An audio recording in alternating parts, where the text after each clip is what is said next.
Olá pessoal, bem-vindo a mais uma aula aqui do nosso curso de Introdução à Programação, BCC 201. Eu espero que vocês estejam gostando do curso, tanto quanto eu, porque eu acho que tá bem legal a forma que nós estamos tentando fazer, né? E vamos ver, eu acho que ao final dessa disciplina vocês vão pegar todos os conceitos que a gente pretende passar para vocês.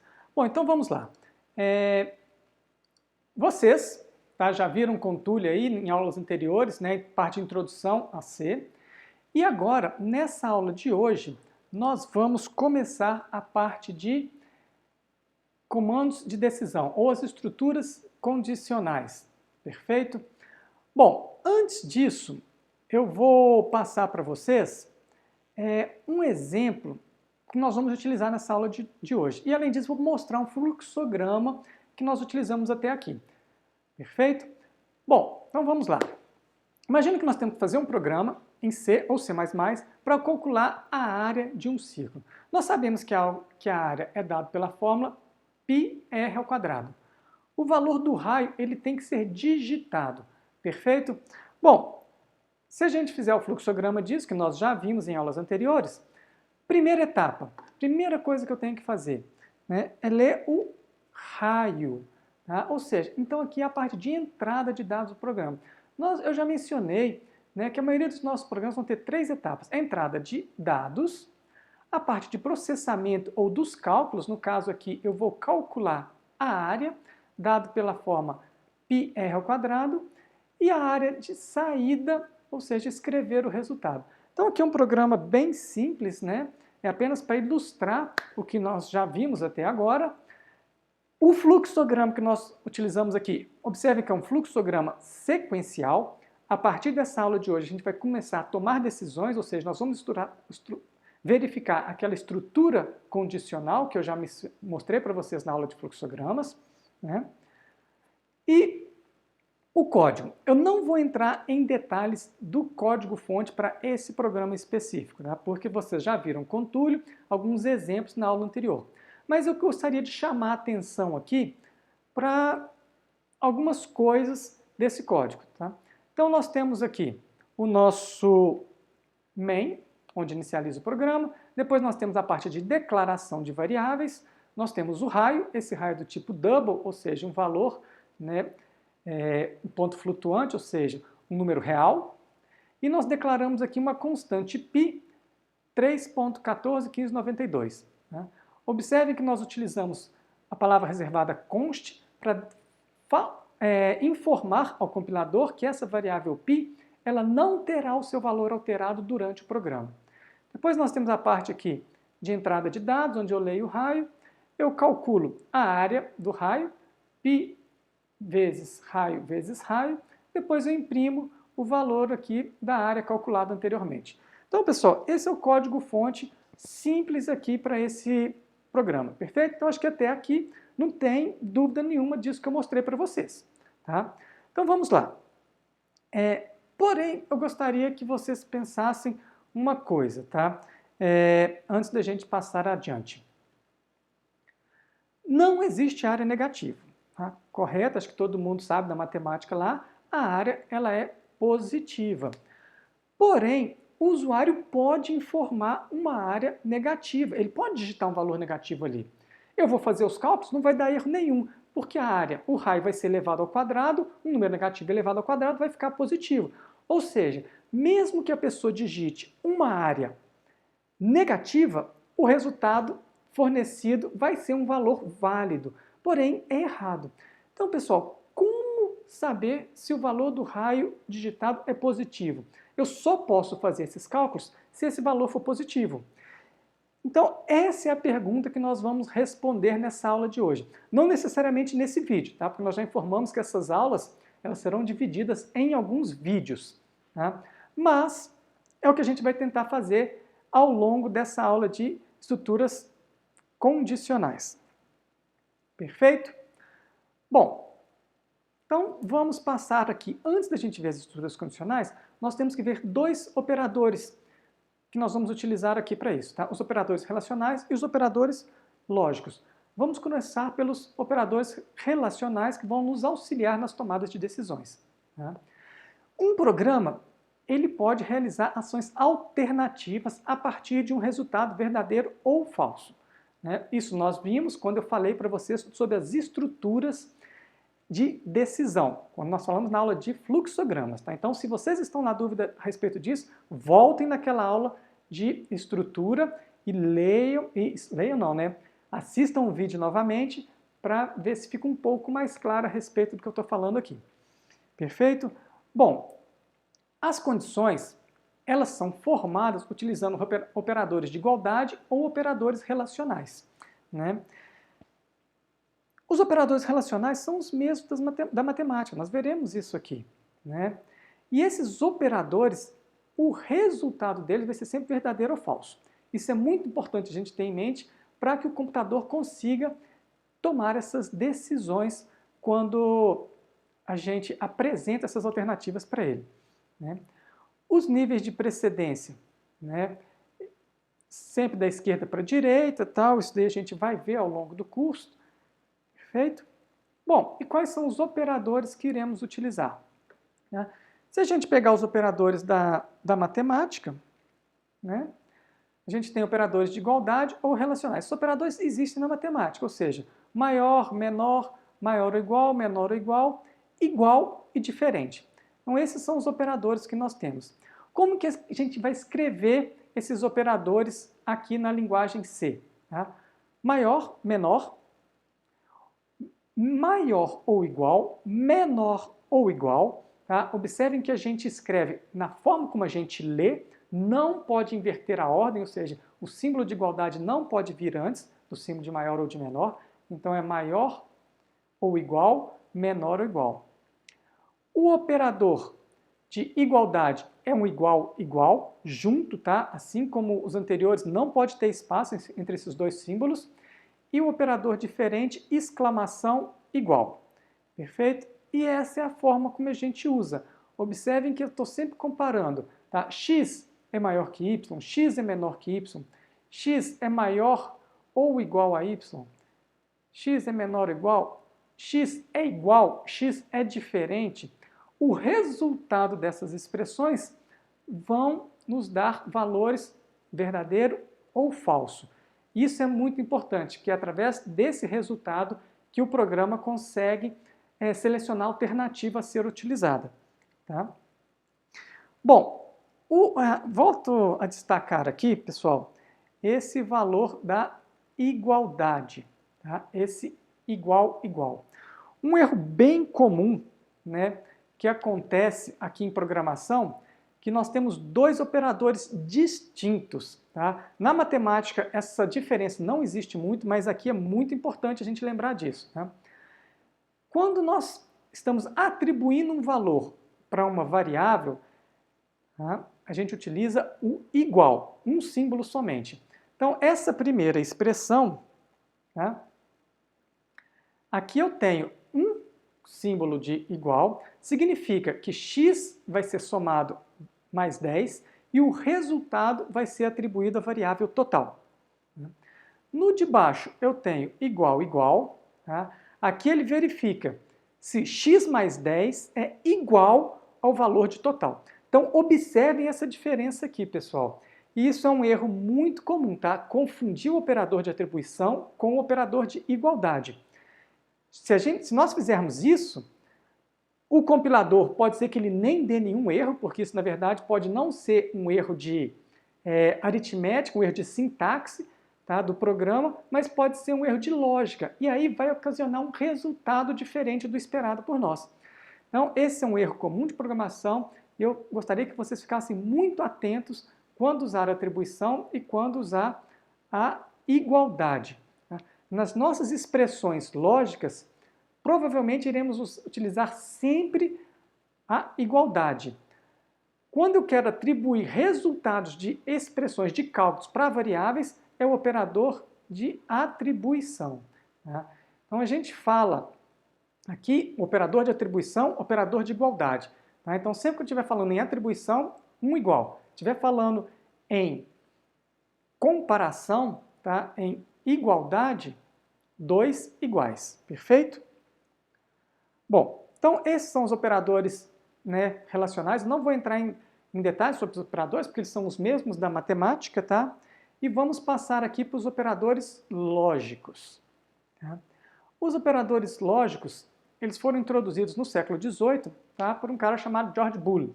Tá? Então, daí vem a álgebra de Boole, né, e todo o sistema lógico que nós utilizamos é baseado aí na álgebra de Boole.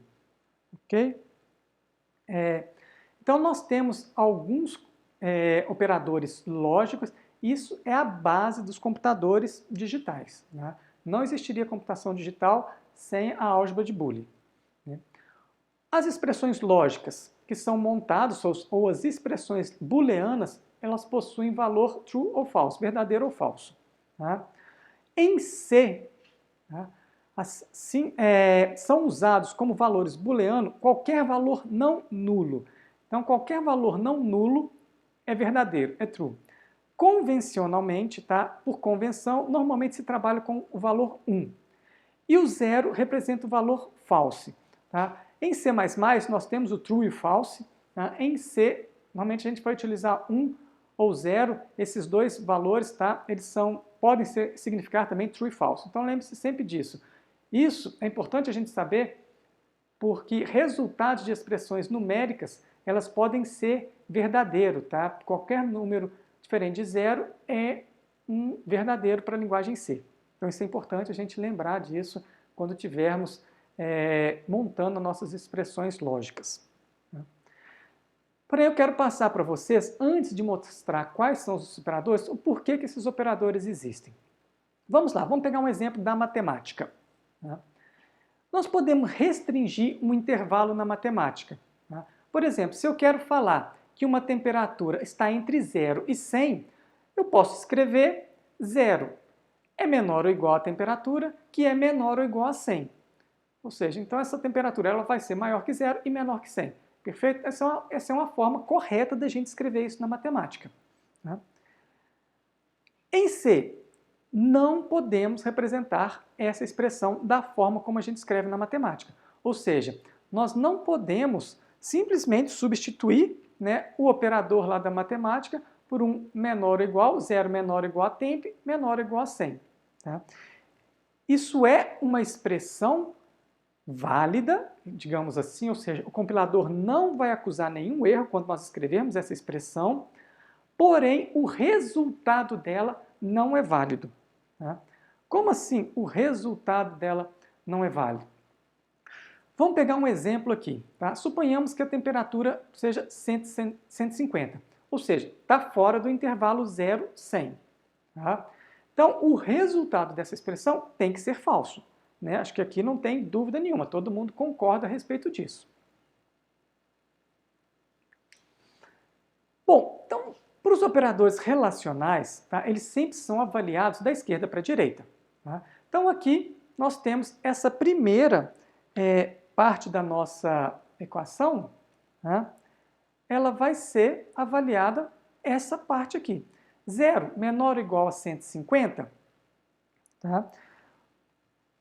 Ou seja, qual que é o resultado disso? Verdadeiro. Tá? Verdadeiro, 0 é menor ou igual a 150. 0 é menor que 150. Então, o resultado disso é verdadeiro. Tá?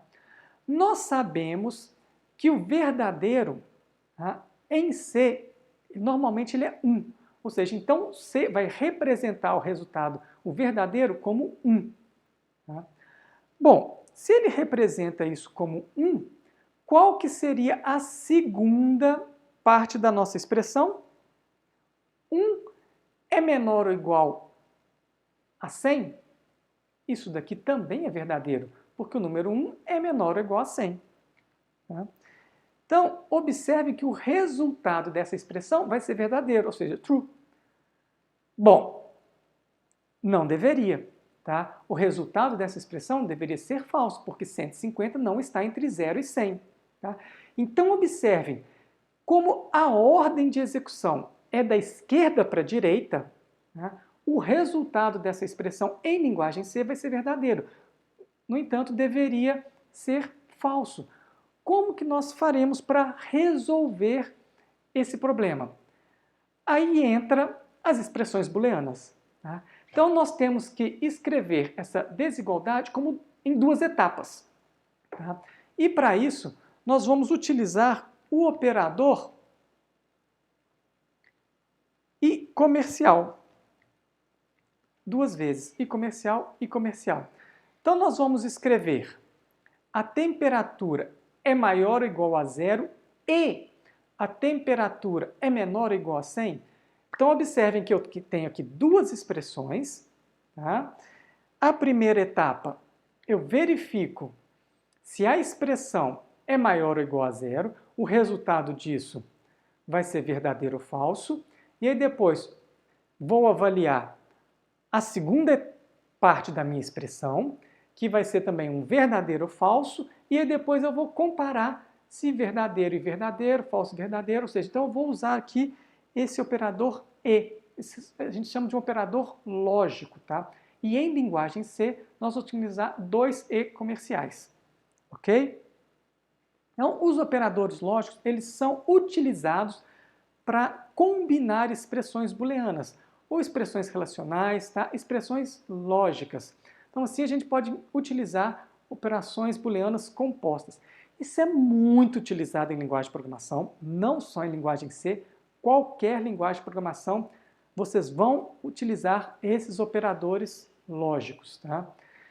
Quais são os operadores lógicos que nós iremos utilizar em linguagem C? Tá? São três.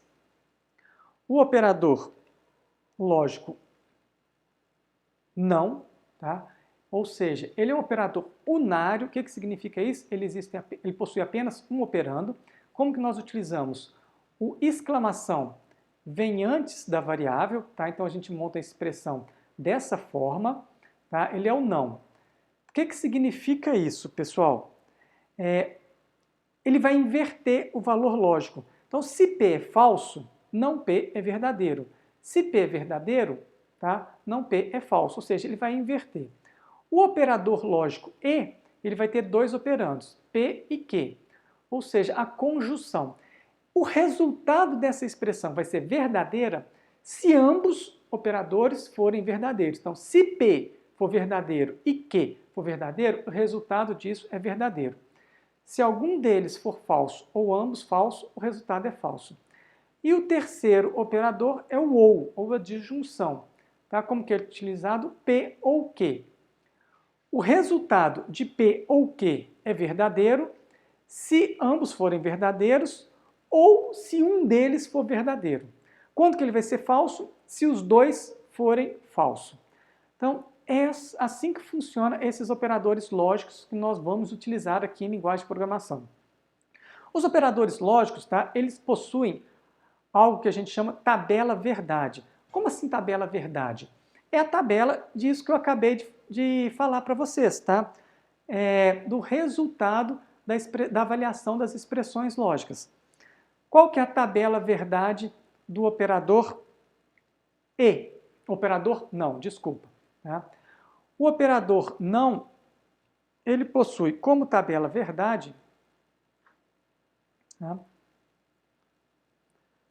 Se P for verdadeiro, não P é falso. Se P for falso, não P é verdadeiro. Tá? Então, assim que nós vamos entender a tabela verdade do operador lógico não.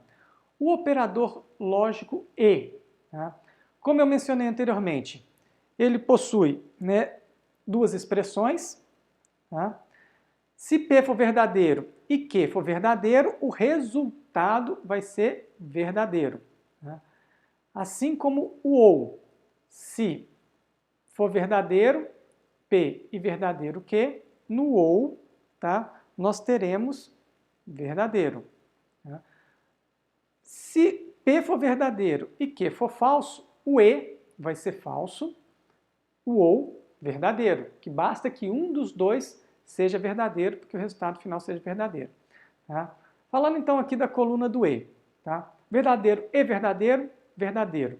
Verdadeiro e falso, falso. Falso e verdadeiro, falso. Falso e falso, falso. Tá?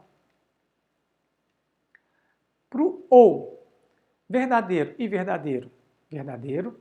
Verdadeiro ou falso, verdadeiro, falso ou verdadeiro, verdadeiro, falso ou falso, falso.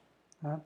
Então, pessoal, essa tabela verdade, vocês têm que entenderem esses resultados, tá? É importante saber de cabeça, tá? Vocês têm que saber os resultados, porque isso é muito utilizado em programação. Tá? Não tem como o programa tomar decisões sem escrevermos essas expressões lógicas. Tá? Eu vou dizer para vocês que 99,99% dos seus programas daqui para frente terão tomadas de decisões. Tá?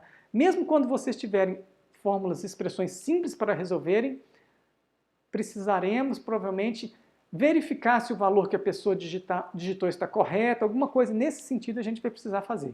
Então, essas operações lógicas, esses operadores lógicos, é muito importante a gente saber o resultado dessa tabela verdade, perfeito? Bom, qual que é a precedência dos operadores lógicos? Tá? Os operadores unários, eles têm precedências, tá? Então o ou vai ter sempre precedência. Depois os operadores matemáticos, divisão, multiplicação, adição, os operadores relacionais, tá? Igualdade, diferente. E depois aqui o e, o ou, tá? E alguns outros operadores de atribuição.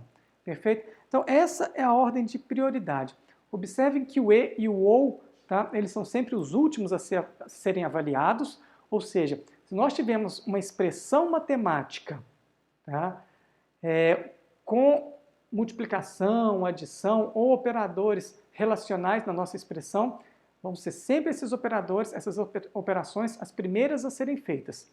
E depois, tá, os operadores lógicos e ou. O operador não, como ele é um operador unário, que ele possui apenas um operando, ele vem antes, é o primeiro da lista, tá? Como que eu faço para alterar essa prioridade? Assim como na matemática, parêntese. Sempre que eu tiver dúvida na precedência dos operadores, ou que eu quiser mudar essa precedência, vamos utilizar os parênteses para isso. Perfeito? Bom, então nós falamos aqui, tá, dos operadores relacionais, os operadores lógicos. Esses operadores são muito importantes, tá, para nós entendermos como utilizar os comandos condicionais. Perfeito? Bom, então no próximo vídeo agora nós vamos fazer utilização desses operadores que nós utilizamos em conjunto com os operadores condicionais, os comandos condicionais que nós vamos passar. Né? Então assistam o próximo vídeo, continuação dessa aula aí, que nós vamos apresentar os operadores lógicos. E utilizar os operadores lógicos e apresentar os comandos condicionais. Perfeito? Então, pessoal, até o nosso próximo vídeo, continuação dessa aula de hoje. Um grande abraço.